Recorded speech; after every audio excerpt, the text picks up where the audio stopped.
And then when it comes to having a deeper relationship, people don't know how to do that these days. Being my authentic self, it is a challenge for people sometimes. And I understand that not everybody's gonna like me. And I knew that that was gonna be the cost of me being myself, that not everybody was gonna like me. Honey, it's just hell out here for single people, lesbian or not, because the dating pool is atrocious and filled with fungus. Hey y'all, welcome back. It's me again, Faye.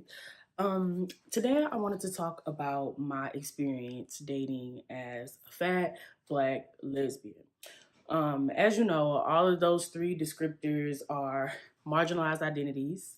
And as a person who possesses those identities, I find dating at 25 years old with an education to be very interesting, right? And so today I'm gonna be busting, I guess, some myths as well that I had about dating. And this video is kind of gonna be like to my 12-year-old self that, didn't necessarily understand what being a lesbian meant. And now at 25 is starting to understand it more. So briefly about me, I came out at 19 officially. I had, little playthings, little girlfriends when I was younger, starting like the 4th grade, and then in middle school, and then in high school. And then I had a relationship when I was 20. That was only like 6 months. And then I had one at 23 that lasted a year. So now that I'm back in these dating streets, I just feel like, one, it's so underwhelming. Like, I thought when I came out at 19, like, oh my God, like I finally did it. Like, I'm out. It's time to, find the girls and, do my thing. And it's been hard, harder than I expected. I thought being, clearly a beautiful woman, with the education, I got my own car, my own place, but people are afraid of that. And I thought that was the whole package, but no, people are afraid of that. Especially people that don't feel like they're on the same like page. And I feel like coming into this chapter in my life and wanting to have a serious relationship, I think realize it, like being out in the dating world kind of helped me understand more about myself and what I bring to the table and why dating can be hard when you're in this place in life. Now, to me, this felt like nothing. Like, it felt like, oh, baby, you have to do that. You have to have your own place by 25. Not even by then. Like, well, kind of how I got into my own place was kind of like on, like, I had to. So, like, it's different when you have support in other ways, but, like, I had to. So that's a little bit different. But I always felt like being independent was something that I had to do. And having an education was something I had to do regardless.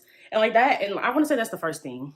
Like, I thought having an education, like women, specifically women, because I know men can be intimidated by women with an education, but I thought women would be more open to a woman having an education and being with that woman. I don't know. I just feel like me being my authentic self, it is a challenge for people sometimes. And I understand that not everybody's going to like me. And I knew that that was going to be the cost of me being myself, that not everybody was going to like me. But going into the dating sphere, it's like, I don't even be one to like share that, I'm about to graduate with a master's, because people immediately get intimidated just with the bachelor's degree. And I'm just like, what? Like, if you got a high school diploma, you got a job, you read books sometimes, like, I don't care. Like, I don't care. Like, I just think people would be that insecure about education. So that was my first like illusion dissolved moment. I thought women were going to be open to me having an education more than a man would or anybody else. That was my bias. And so the second thing I would say was like the biggest thing for me, just security in their lesbian identity in general. Like, I feel like I said, I came out at 19. So I've had, 6 years to like process what it means to only like women, and how that feels. Because I felt like once I came out, I was like, oh, I'm ready for my romance. I'm ready for my notebook version of just 2 girls. Like, I'm so ready for that, All I saw was, heteronormative love on TV growing up. And, it's funny thinking back when I was a little kid and not necessarily understanding what was going on, but like how I would go like watch movies like Money. It's like it's a hood flick called Money. And the girl is a lesbian. And I just loved it. And I didn't understand why. So like I would watch it in private so I can really enjoy the moment. So like thinking back on things like that, small things like that, or Boys Don't Cry, that movie, loved it, loved it. And I feel like people not really understanding it as a child and not having a space to, you know, be vulnerable in that exploration and to even feel comfortable to explore. Like it's definitely impacted the women that I've encountered in the dating space, whether I even talk to them or not, because like you can see it all over the dating profile. And I think that part of the issue is dating online. I feel like that is a problem as well, just because it's so superficial and people get to portray whatever they want to portray when it's online. And then when it comes to having a deeper relationship, people don't know how to do that these days. I feel like it's very, you got to get through the facade first before you actually meet who they are. And that's really interesting. So it's just, girl, I've been collecting data, like a little scientist would on this experience. And don't get me wrong, I've taken myself and my own, what I bring to the table, as far as not even just materials, but just as far as personality, like what I bring to the table, I've taken that into consideration, and how that can impact my relationships.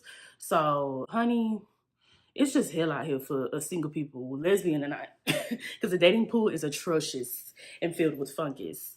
And it just wasn't what I expected. So it's definitely some disillusionment. And now that I'm in a place where I feel more confident and I'm not dating to fill a void, it's kind of really, really annoying to keep running into people who can't process that or don't want that for themselves. Like, it's just so annoying. And, love is patient and love is kind. I know that. And that's why I'm being more patient with myself so I can be more patient with others. But yeah, some gotta give. Cause the dating pool is trash. The the people I feel like are even more insecure than how I probably wasn't back in the day. I mean, everybody got their insecurities, don't get me wrong, I have my own. But I mean like insecure to the point where nobody can even get to know you. Because like I said, you have to get through a facade before you get to the person. Being your authentic self is not an easy task. And I feel like running into people who are not their authentic selves is just, it could be very jarring and very like, oof. And, I'm quick to internalize something and be like, oh, well, maybe it's my fault. Maybe it's me. Maybe it's something I did wrong. But no, people just, not everybody gonna know how to handle you. Not everybody gonna know how to, you know, accept you for who you are. Like that's why you got to find your tribe and find your people. So my advice to myself and to anyone young still trying to figure out this thing is like, honey, take it day by day. You honestly probably won't ever have the right answer. You just got to keep trying and keep putting yourself out there and keep moving forward, because that's all you can do. And for myself, I think that I'm going to take this journey that I've had dating currently and just close that chapter for a little bit, because I got some horror stories. If anything, I should have made a video about horror stories, but I don't like to be negative. I wanted this to kind of be uplifting, but also eye-opening as to what these identities can add to your dating experience. And I feel like as far as fatness, I don't feel like I've seen any like, overt anti-fatness like towards myself. Like, oh, you shouldn't be on here because you're too big. Like, no, I won't say that it hasn't been an insecurity of mine as far as finding someone like that loves me and loves my body because of all the stigma. But I've definitely run into women who definitely like my body the way it is.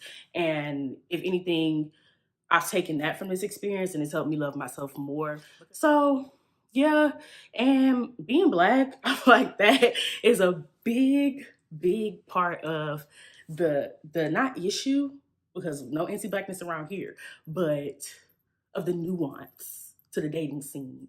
Black lesbians, Black masculine presented lesbians, oh my God, that is a whole it's a whole conundrum, okay? I'm attracted to masc presenting women, so that is a whole thing in itself, and maybe other lesbians could get in the chat and talk about it. I mean, not just insecurities about being a woman, but insecurities about not being man enough. Like, girl, what? And it's crazy because womanhood, anybody can take a part of it. biological males can take a part of womanhood, and so manhood is also up for grabs. And so masc lesbians kind of toe that line, or at least try to, or the ones that are like very insecure try to toe that line. But like, it's mainly about just being yourself, not trying to make sure you fit into this dichotomy or category. So I just haven't found that woman yet that, you know, is on that time. I hope I do. But yeah, girl, it's hard out here. So yeah, give me y'all stories, y'all opinions, y'all thoughts, y'all views in the comments. And what has been your experience? Are you a single black fat lesbian? Give me a follow, girl. Let's create a community here. Okay. All right. I love y'all. Thank you for watching. Bye bye.